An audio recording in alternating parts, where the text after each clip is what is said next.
자, 우리 잘 아는 말씀이죠. 베드로전서 2장 20절 말씀. 오늘 말씀의 제목을 가지고 징계인가 십자가인가 라는 제목으로 말씀을 전하도록 하겠습니다. 자, 하나님의 자녀에게 고난이 있습니까? 있습니다. 고난이 없지 않습니다. 오히려 더 많습니다. 근데 그 고난이 크게 두 가지로 나눌 수가 있죠. 징계로 인한 고난과 십자가로 인한 고난, 두 가지로 그렇게 나눌 수가 있습니다. 우리는 이것을 또한 올바로 나누어 알아야 하는 것입니다. 내가 징계로 인해서 고난을 받고 있으면서 내가 십자가를 지고 있다고 생각하면 안 되고, 십자가를 지고 있는데 또 이것을 징계라고 생각하면 안 되겠죠? 자, 그러면은 무엇이 십자가로 인한 고난이고 또 무엇이 징계로 인한 고난인지 우리가 어떻게 알 수가 있습니까? 자, 오늘 그것이 어떻게 다르고 또 같은 것은 무엇이고 또 그 목적이 무엇이고 그런 것들을 이제 우리가 배우는 시간을 갖고자 합니다. 이런 부분들을 또 정리하는 게 필요한 것 같고, 또 마지막으로 이제 볼 것은 징계도 아닌 것 같고 십자가도 아닌 것 같은데 그런 고난도 있는 것입니다. 그럼 그런 고난을 대할 때 우리는 어떻게 그 고난을 또 맞이해야 되고 대해야 되는지 그것도 보도록 하겠습니다. 자, 먼저 말씀을 드릴 것은 징계와 십자가는 엄연히 다르다라는 사실입니다. 다시 말씀드리지만 하나님의 자녀들에게도 고난이 있습니다. 삶 가운데 어려움이 있습니다. 고통이 있습니다. 사고가 있습니다. 재난이 있습니다. 질병이 있을 수 있고 어려움이 있을 수가 있습니다. 자, 그런데 그런 일이 징계 아니면 십자가 둘 중에 하나인데 어떻게 구분할 수 있는 것인가? 먼저 징계는 그걸 당하는 사람의 원함과 상관없이 주어진다는 것이죠. 그러나 십자가는 그것을 지는 사람의 원함이 없이는 주어지지 않는다는 것입니다. 그러니까 십자가는 내가 원해서 내 동의 없이 주어지는 게 아니에요. 십자가로 인한 고난은 내가 동의를 했기 때문에, 내가 원했기 때문에 주어지는 것이고, 징계라고 하는 것은 내가 원치 않았는데도 주어지는 것입니다. 맞죠? 자, 우리는 복음서에서 예수님께 왔던 부자 청년을 기억합니다. 예수님께서 그에게 말씀하셨습니다. 그가 오자 그것도 달려왔습니다. 선한 선생님, 내가 영생을 상속받으려면 어떻게 해야 하나이까? 예수님께서 말씀하셨죠. 계명을 지켜야 된다. 간음하지 말라, 살인하지 말라, 도둑질하지 말지마, 거짓 증거하지 말지니라, 속이지 말라, 내 아버지나 어머니를 공경하라. 청년이 대답했습니다. 그런 것들은 어려서부터 제가 다 지켰습니다. 예수님께서 그를 쳐다보시고 사랑하시면서 말씀하셨습니다. 내게 한 가지 부족한 것이 있으니 내가 가진 것을 다 팔아가지고 가난한 사람들에게 주고, 그러면 하늘의 보물을 가질 것이니 그런 후에 와서 십자가를 지고 나를 따르라 하셨습니다. 자, 그런데 어떻게 했습니까? 그 부자 청년은 근심하며 심히 슬퍼하면서 주님을 떠나갔습니다. 왜 떠나간 것입니까? 그는 십자가를 지고 주님을 따르라는 말을 받아들일 수 없었기 때문에 그렇죠? 그래서 떠나갔습니다. 근데 주님께서는 그를 붙잡지 않으셨습니다. 그를 미워해서였던 것입니까? 아닙니다. 주님께서 그를 사랑하셨다고 했습니다. 그런데도 그를 붙잡지 않으셨습니다. 왠지 아십니까? 십자가는 억지로 질 수 있는 게 아니기 때문에 그렇습니다. 내가 자원하는, 그래서 짓는 것이 십자가이기 때문에 주님께서는 잡지 않으신 것이죠. 자, 그렇다면 십자가를 지신 예수님을 한번 생각해 보시기 바랍니다. 예수님께서 십자가를 어떻게 지셨습니까? 억지로 지셨습니까? 어쩔 수 없이 지셨습니까? 아닙니다. 얼마든지 주님께서도 그 십자가를 지지 않으실 수도 있었습니다. 그런 기회들이 있었습니다. 이것을 내게서 거둬달라고 기도도 하셨습니다. 그러나 어떻게 하셨습니까? 주님께서 아버지의 뜻을 따르기로 원하셨고 그 십자가를 지는 것을 주님께서 선택하셔서 지신 것이죠. 주님께서 그렇게 지시지 않았다면 우리가 구원받을 수가 없었던 것입니다. 주님께서 십자가를 지신 것은 자원함이었습니다. 누가 예수님의 생명을 억지로 취한 게 아닙니다. 아무도 내 생명을 내게서 빼앗아갈 자가 없으나 내 스스로 그것을 내어놓느니라. 주님께서는 스스로 원함으로 자원해서 그렇게 십자가를 지기로 그렇게 하신 것이죠. 그것이 아버지 뜻이었기 때문에, 그 뜻을 따르기를 기뻐하셨기 때문에. 자, 우리가 예수님 십자가를 받아들여서 우리가 구원을 받았습니다. 그것은 우리의 의지의 선택이었습니다. 그렇죠? 그처럼 우리가 이제 구원받은 우리가 주님을 따르는 자들로서 십자가를 지는 것 역시나 의지적인 선택인 것입니다. 그 십자가를 지면 고난이 따라옵니다. 그럼에도 우리는 주님을 따르는 자들이라면 십자가를 져야 되겠죠? 주님께서 십자가를 지러 올라가시기 전에 제자들에게 말씀하셨습니다. 누구든지 나를 따라오려거든 자기를 부인하고 자기 십자가를 지고 나를 따르라. 자, 이렇게 십자가는 의지적인 선택입니다. 자신의 원함에 의해서 오는 것이죠. 십자가로 인한 고난이 그렇다는 것입니다. 그러나 징계로 인한 고난은 내가 원하는 것이 아닌데 오는 것입니다. 그러니까 내가 원해서 선택해서 온 고난이 아니라면 그건 징계일 가능성이 있다라고 생각하시면 되는 것이죠. 자, 이제 두 번째로 말씀을 드리는 것은 이제 징계로 인한 고난과 십자가로 인한 고난, 다른 것이 또 있는데, 징계로 인한 고난은 불순종으로 인해서 당하는 것이라면 십자가로 인한 고난은 순종으로 인해서 당하는 것이다. 그렇죠? 자, 하나님의 말씀에 불순종하여 징계를 받게 되면 아프죠? 하나님께서 목적이 있으셔서 징계를 허락하신 것입니다. 그 또한 사랑하시기 때문에 징계하는 것이고 의의 열매를 맺게 하시려고 주시는 것입니다. 징계를 받았으면 빨리 돌이켜야죠. 돌이켜야 합니다. 자, 반면에 하나님의 말씀에 순종해서 십자가를 지느라 고난을 당하게 되면은 그때는 우리는 주님의 위로와 주님의 칭찬과 주님의 보상을 기대하고 바라볼 수 있어야 되는 것입니다. 자, 징계와 십자가 당하는 이유가 분명히 다릅니다. 징계는 불순종으로 인해서 당하는 것이고 십자가는 순종으로 인해서 당하는 것입니다. 이렇게 다른데 또한 같은 것도 있죠. 무엇이 같은 것인가? 고통은 같아요. 아프기는 매한가지라는 것입니다. 생각해 보십시오. 십자가에 매달렸던 강도들의 손에 못 박힌 그 못이나 십자가에 달리신 예수님의 손에 못 박힌 그 못이나 고통을 주기는 매한가지였을 것입니다. 부모에게 불순종하여서 율법에 따라 돌에 맞아 죽는 벨리알의 아들이나 복음을 전하다가 동족에게 돌을 맞아서 죽어가던 스테판의 그 아픔은 다르지 않을 것입니다. 어느 쪽에 더 아프고 어느 쪽에 덜 아프지 않았을 것입니다. 고래 뱃속에 떨어진 요나나 사자굴 속에 던져진 다니엘, 고통스럽고 괴롭기는 마찬가지였겠죠. 자기 잘못으로 인해서 당하는 고통이나 하나님의 뜻을 행하려다가 만나는 고통이나 아프기는 매한가지일 것입니다. 근데 분명히 다른 것이 있는데 징계는 자기의 불순종으로 인해서 당하는 것이고 십자가는 순종으로 인해서 당하는 것이다 라는 것입니다. 자, 그러면 여러분들 고난을 당하고 계십니까? 한번 판단해 보시기 바랍니다. 나는 지금 징계를 인하여 고난을 당하는 것인가? 아니면 십자가를 지느라 고난을 당하고 있는 것인가? 한번 분별해 보시기 바랍니다. 그 고난은 주님을 위해서 내가 선택한 것인지 아니면 내가 내 육신을 따라 가려다가 만난 결과인지를 분별해 보시기 바랍니다. 자, 십자가는 주님을 위해서 자발적으로 따르다가 만나는 고난입니다. 그 고난에는 복이 있습니다. 영광이 있습니다. 나로 인하여 사람들이 너희를 욕하고 박해하고 거짓으로 꾸며 갖은 악한 말로 너희를 거슬러 말할 때 너희에게 복이 있나니 그랬습니다. 주님의 말씀에 순종하기 위해 일부러 택한 고난은 십자가입니다.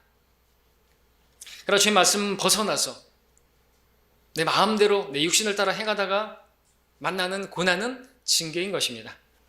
징계를 당하면서 십자가를 지고 있다고 착각하면 안 되겠죠? 많은 성도들이 오해하고 있습니다. 자기가 징계를 받고 있으면서도 자기가 십자가를 지고 있다고 착각하는 경우가 많이 있습니다. 오해하지 말아야 됩니다. 자기가 성경대로 하지 않아서 징계를 받아놓고 자기가 십자가를 지고 있다고 착각하지 말아야 되는 것입니다. 자기가 성경에서 벗어나서 육신을 따라 그렇게 일을 해놓고 그렇게 해서 매를 맞아놓고 자기가 의를 위해서 박해받는다고 그렇게 생각하면 안 되는 것입니다. 가정에서 자녀들이 매를 맞는 이유가 뭘까요? 부모에게 잘못해서 불순종해서겠죠? 근데 그 자녀들이 그 매를 맞는데 그것을 십자가로 생각하면 안 되겠죠? 징계이죠. 믿지 않는 사람과 결혼하게 되면 안 된다는 걸 알면서 믿지 않는 사람과 결혼하게 되면 거기에는 고통이 따릅니다. 그 고통은 징계이지 십자가가 아닌 것입니다. 많은 성도들이 자기가 잘못해서 징계를 받고 있으면서 십자가로 오해하는 경우가 있는데 잘 나누어야 하는 것이죠. 자, 또 징계와 십자가 다른 것을 보게 했는데 목적이 다릅니다. 목적. 자, 징계로 인한 고난은 목적이 뭐죠? 회개죠. 돌이킴입니다. 돌이켜야 됩니다, 빨리.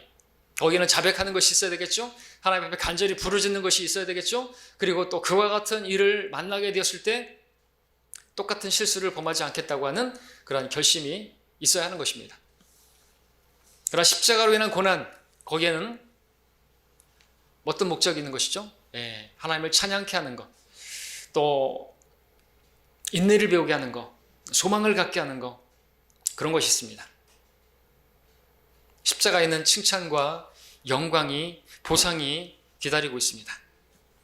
자녀이면 또한 상속자들이니 하나님의 상속자들이요 그리스도와 함께 한 공동 상속자들이라.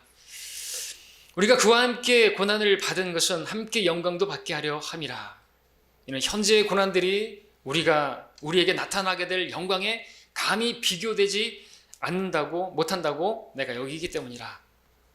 우리에게 나타날 영광에 감히 비교되지 못하는 그 현재의 고난이 무엇입니까? 우리가 그와 함께 받는 고난, 바로 십자가인 것입니다.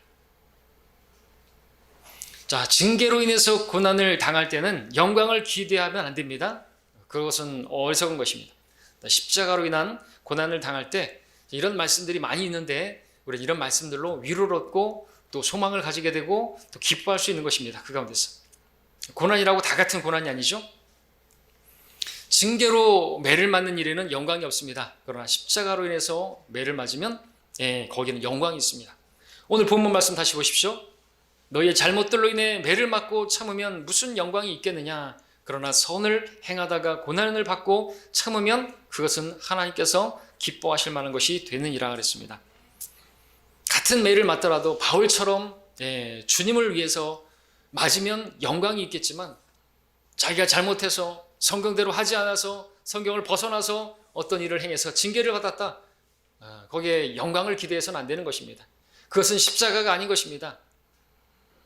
자기 잘못들로 인해서 매를 맞고 징계를 당하는 것이죠. 그렇다면 빨리 돌이켜야 하는 것입니다. 자, 그렇다면 이제 크게 두 번째로 이제 십자가가 무엇인지를 좀 또 말씀을 드리겠습니다. 십자가, 많은 사람들이 삶이 좀 어렵고 그런 것을 십자가로 생각하기도 합니다. 가족 중에 불신자를 자기의 십자가로 생각하기도 하고, 교회 안에 좀 불편하고 싫어하는 사람을 또 십자가로 생각하기도 합니다. 내게 좀 힘들고 어려운 일, 그런 건 다 또 십자가로 생각하는 경향이 있는데 그런 것은 십자가가 아닌 것입니다.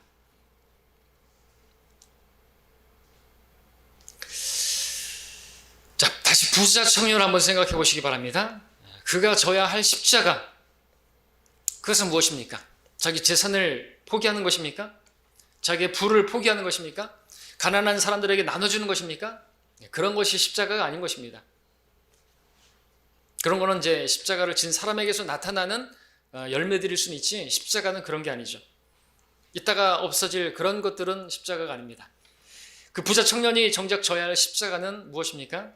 자기의 생각을, 자기의 계획을, 자기의 무엇보다도 탐심을, 그 욕심을 내려놓는 것이죠. 주님을 따르기 위해서 자신의 생각을, 자신의 정욕을 죽이는 것입니다. 십자가를 지지 않고는 나를 따를 수 없다고 하신 주님 말씀 생각해 보십시오. 이 말씀은 반드시 가난하게 되어야만 나를 따를 수 있다, 이런 말이 아니죠. 반드시 모든 걸 버려야만 주님을 따를 수 있다, 그런 말은 아닌 것이죠. 모든 것을 버려두고 따른다 할지라도 십자가를 지지 않으면 주님을 따를 수가 없는 것입니다. 실제로 제자들, 우리는 모든 것을 버려두고 주님을 따랐습니다 라고 말했지만 주님께서 십자가를 지실 때 어떻게 된가요? 다 도망가고 말았죠. 그들은 십자가를 지지 않았기 때문에. 그러니까 다 모든 것을 포기하고 그런다고 해서, 자기가 어떤 물질을 포기한다고 해서 그 십자가를 지는 것은 아닌 것입니다. 십자가는 그런 것이 아니죠. 십자가가 무엇입니까? 사형틀이죠. 십자가는 자기 자신에게 죽음을 선고하는 것입니다. 주님을 따르기 위해서 자기를 포기하는 것이죠. 자기의 모든 걸 내려놓는 것을 말합니다. 자신의 뜻, 자신의 생각, 자신의 의지, 내 안에 사시는 주님께서 하시고자 하시는 대로 나의 몸을 드리겠다라고 하는 자세죠. 그분이 말씀하시면 그 말씀대로 하겠다는 그런 자세인 것입니다. 십자가는 내가 무엇을 하려고 하는 것이 아니라 그분이 쓰시고자 하시면 쓰시도록 내어드리는 것입니다. 복음을 전하는 일에 주님께서 나를 쓰시고자 하시면 기꺼이 나를 드릴 수 있어야 그 십자가를 지는 것이죠. 교회를 세우는 일에 주님께서 여러분을 쓰시고자 하실 때 기꺼이 여러분들 자신을 몸을 내어드리는 것이 십자가를 지는 것입니다. 우리는 사명이라는 말을 자주 합니다. 사명이 무엇이죠? 시키는 일에 목숨을 거는 것을 사명이라고 말합니다. 사명은 십자가에서부터 시작되는 것이죠. 주님을 위해서라면 죽을 각오가 되어 있는 것에서부터 시작되는 것입니다. 우리가 따라야 할 사도 바울, 어떤 고백을 했던 것입니까? 그는 주 예수로부터 받은 사역, 곧 하나님의 은혜의 복음을 증거하기 위해서라면 자기의 생명을 조금도 아끼지 않는다고 고백했습니다. 십자가는 주님을 위해서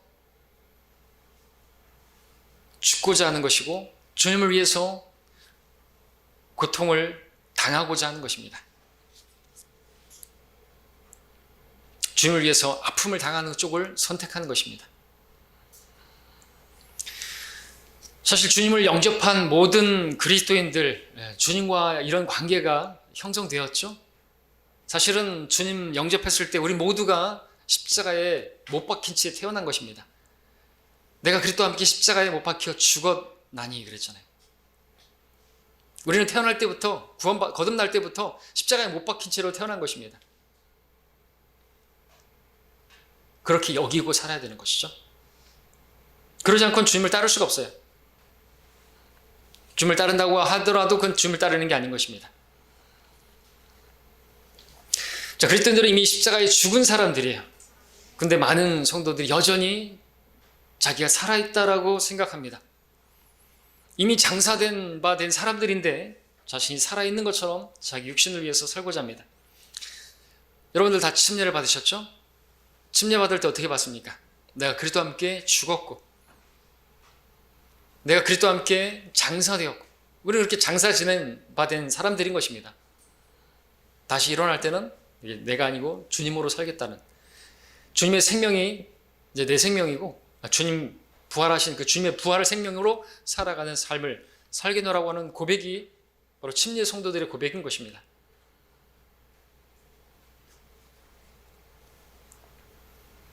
자, 그런 침례를 받았음에도 불구하고 구원받은 이후에 주님을 섬기면서 자신의 감정이나 자신의 기분에 따라서 신앙이 바뀐다든지 섬김이 태도가 바뀐다면 그것은 십자가를 진 성도가 아닌 것입니다.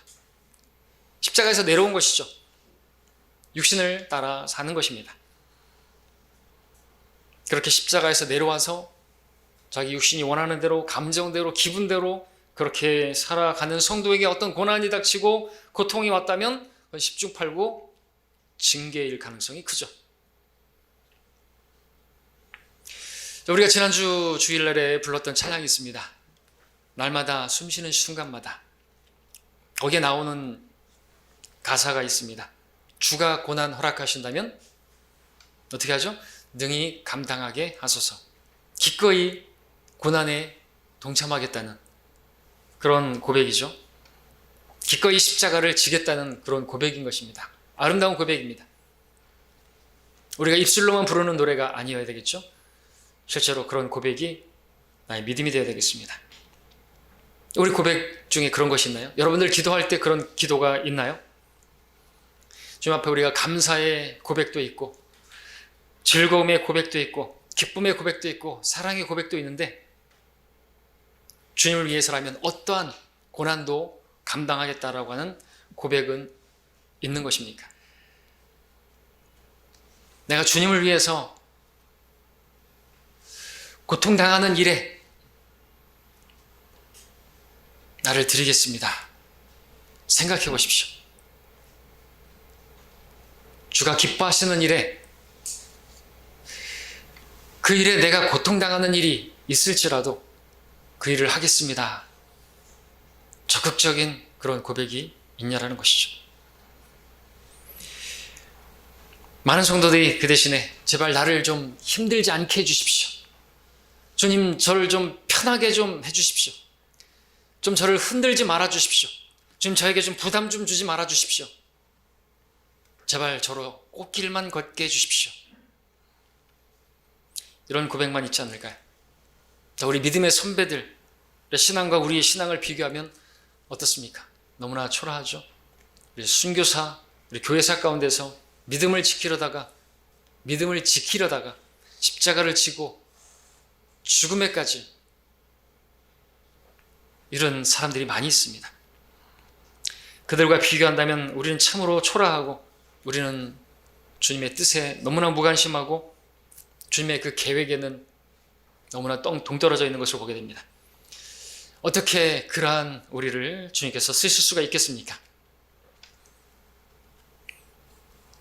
자, 주님이 하시고자 하는 어떤 일이 있는데도 불구하고 우리가 드리는 기도라는 것이 먹을 것을 더 주시고 마실 것을 더 주시고 더 풍성히 주시라고 그렇게 기도한다면 십자가를 진 성도의 모습은 아닌 것입니다.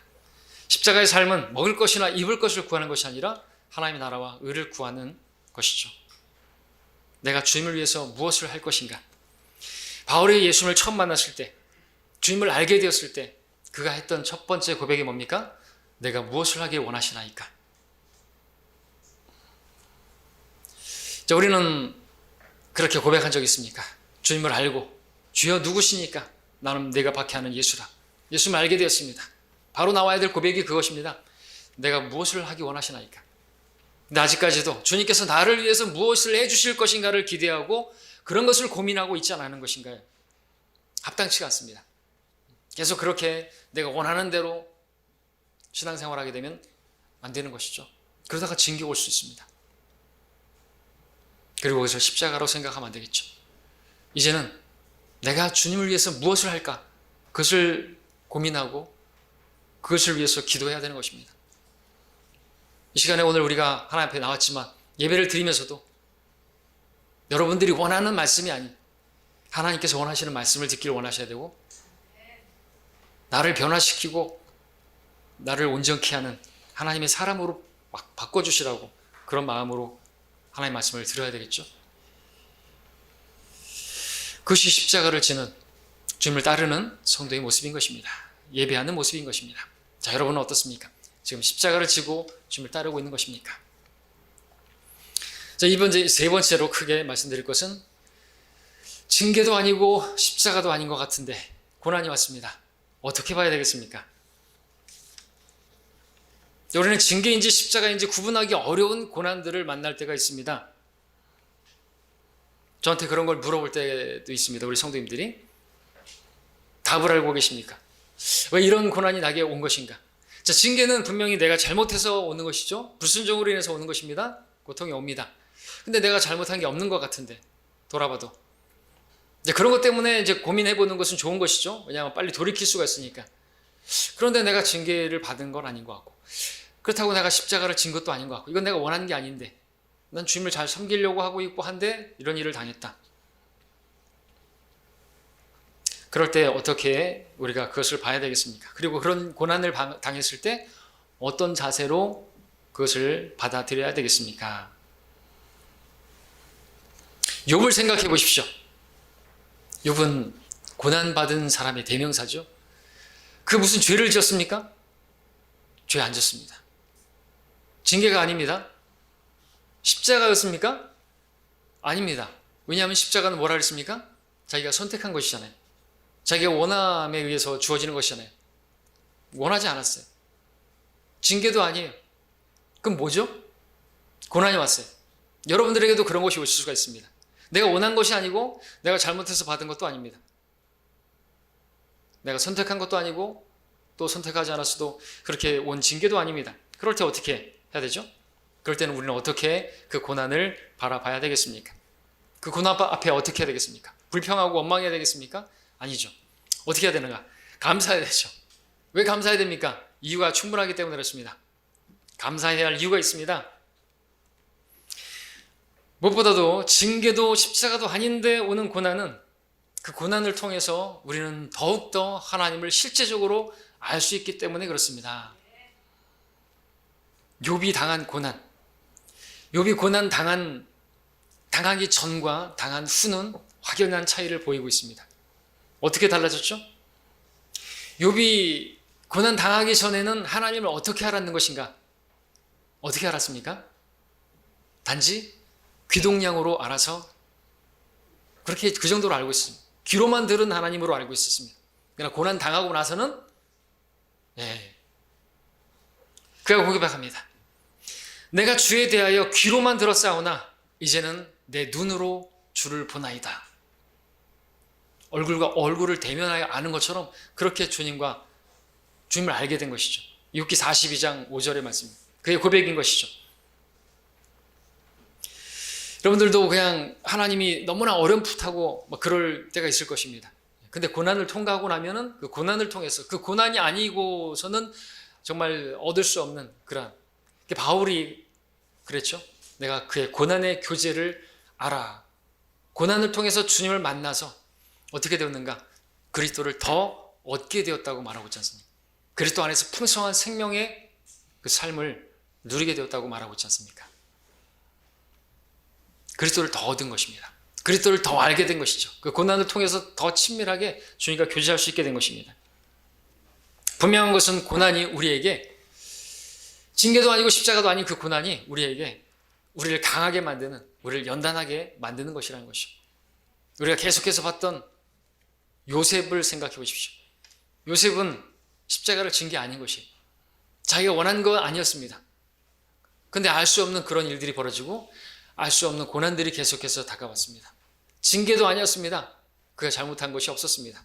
그런데 요셉에게 임한 고난, 그런 고난, 까닭 없는 고난, 그때 요셉은 어떻게 했습니까? 신실했죠. 그 가운데서도 어떤 환경에 처해든지 간에 하나님께 원망하지 않고, 어찌하여 왜 저에게 그렇게 항변하지 않고 하나님 앞에 신실했습니다. 그랬더니 시편에서 말씀하시는 것처럼 주의 말씀이 그를 연단했다 말씀하고 있습니다. 욥도 자기가 정금처럼 나오리라 고백했죠. 그래서 그런 고난은 우리로 하여금 정금처럼 빚으시는, 우리를 연단하게 하고 우리를 강하게 하는 그런 하나님의 손길이로 우리가 봐야 되겠죠. 그런 고난은 우리가 그러면 그것도 십자가로 바꿀 수가 있겠죠. 십자가로 여길 수가 있겠죠. 이렇게 여기면 되는 것입니다. 십자가로 내가 져야 할, 그것을 통해서 하나님께서 하실 일이 있으실 것이다 라고 말이죠.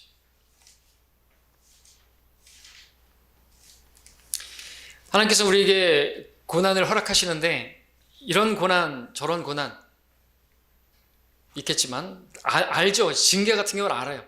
십자가도 알아요. 내가 원해서 고난에 동참했으니까 당연히 그 고난을 알죠.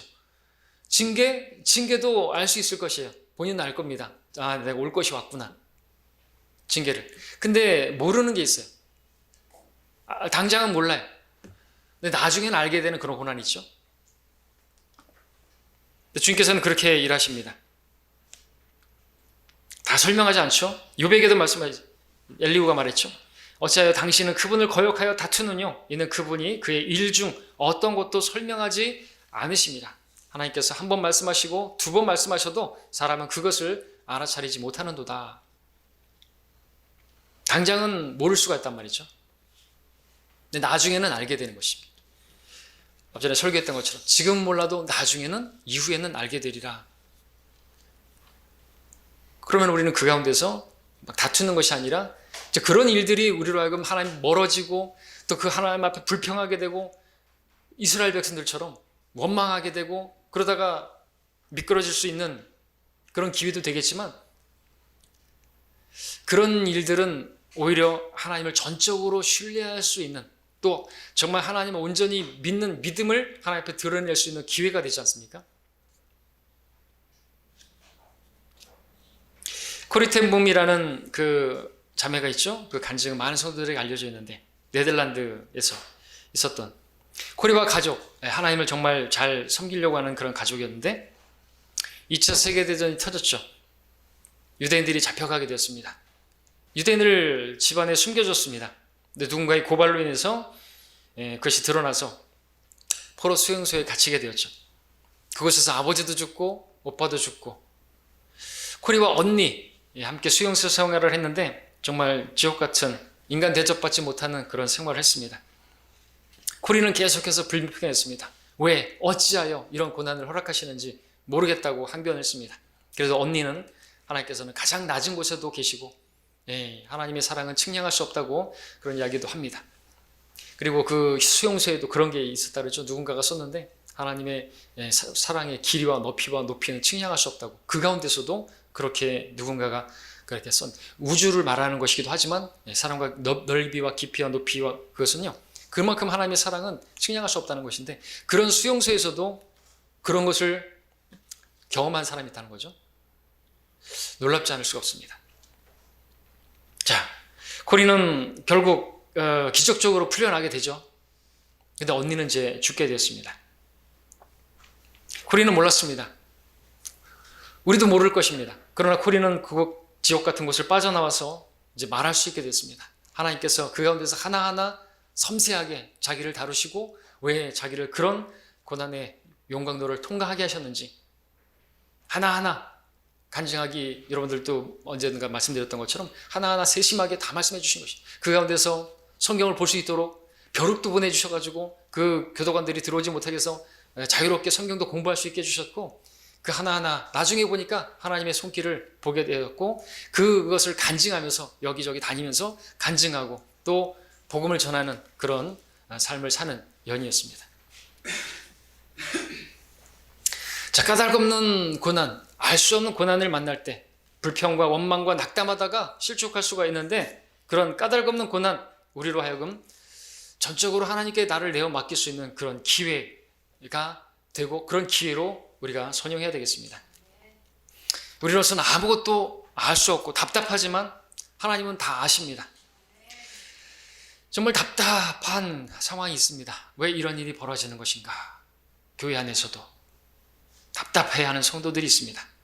자, 우리는 그럴지 몰라도 하나님은 전혀 답답하지 않으십니다. 우리 하나님 바라봐야 됩니다. 하나님 다 아십니다. 하나님은 처음부터 시작까지 처음부터 끝까지 다 아시고, 다 아시는 분입니다. 마지막을 다 알고 계십니다. 그분을 신뢰해야 되겠죠. 우리를 작품으로 빚으시기 위한 목적입니다. 석공의 손에 놓인 돌을 생각해 보십시오. 그 돌은 왜 자기에게 망치가 날아오는지, 왜 날카로운 쇠톱이 자기를 잘라내는지, 왜 그 무시무시한 정이 자기를 깎아내고 그 날카로운 줄이 자기를 갉아내는지 당신은 알지 못합니다. 그렇다 하더라도 석공의 손에 자신을 온전히 매어 맡기기만 하면 그 돌은 석공이 원하는 정말 가치 있는 작품이 되죠. 자, 그 돌은 그 과정 중에 그 쇠 연장들이 자기를 깎아낼 때 무척 아프고 쓰리르고 괴로웠을 것입니다. 그런 시간들이 지나고 나면 멋진 작품이 되고 더할 나위 없는 가치 있는 사람들의 감탄을 자아내는 그런 작품이 되는 것입니다. 자, 커다랗고 거칠고 딱딱하게 이를 데 없는 그런 돌 같은 저와 여러분들을 다듬는데, 그렇게 다듬어서 아름다운 작품을 만들려는데 손톱 다듬는 그런 자그마한 도구들로, 그런 도구들로만 사용해 주시기를 바란다면 어느 청년의 작품으로 나올 수 있을까요? 자, 세상에도 보면 유명인들, 사람들이 칭찬하는 그런 사람들 있죠. 정상에 서기까지 얼마나 뼈를 깎는, 살을 에이는 그런 고통을 참고 견뎠는지 우리 알죠. 발레리나 강수지의 발을 보신 적 있습니까?